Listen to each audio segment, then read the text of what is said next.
Hoje eu trouxe um livro que dizem que é o livro que o marido da Sandy leu antes de pedir o divórcio. Eu não sei se é verdade, também não estou falando para ninguém ler com esse sentido, mas é um livro que traz muitas reflexões. Um livro que é impossível você ler sem repensar a sua existência e principalmente a única certeza que a gente tem dessa vida, que é a morte. E o livro é A Morte de Ivan Illich. O primeiro capítulo já começa com a morte de Ivan sendo anunciada para a sociedade. E é nesse ponto que a gente vê que ninguém está muito nem aí que ele morreu. No fundo, as pessoas estão até um pouco aliviadas com a morte dele. A esposa dele está tentando ver como que consegue uma aposentadoria melhor.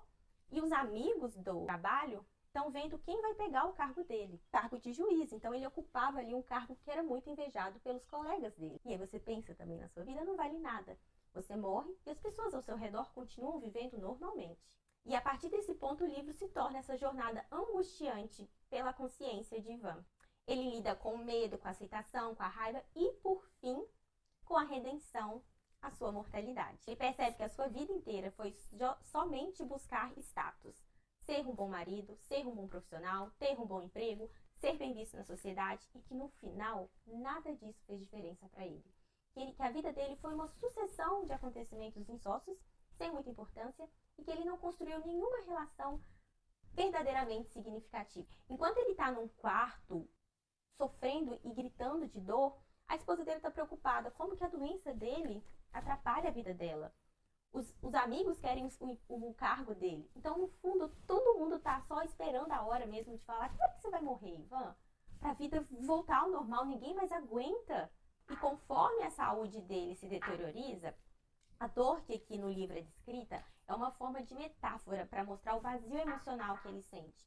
Ele se sente totalmente vazio, ele vê que a vida dele toda não teve sentido e que no fundo ele não tem mais tempo de mudar nada. E no meio dessa dor que ele sente, desse confronto que ele está consigo mesmo, ele só encontra paz e um pouco de cura para a dor que ele sente no servente que cuida dele, que é a única pessoa que genuinamente o trata com afeto e não tem medo da morte. Então, essa figura do servente, ele vem como uma ilustração para Ivan do que é a vida, na sua simplicidade, na sua verdade e o que são as coisas que realmente importam.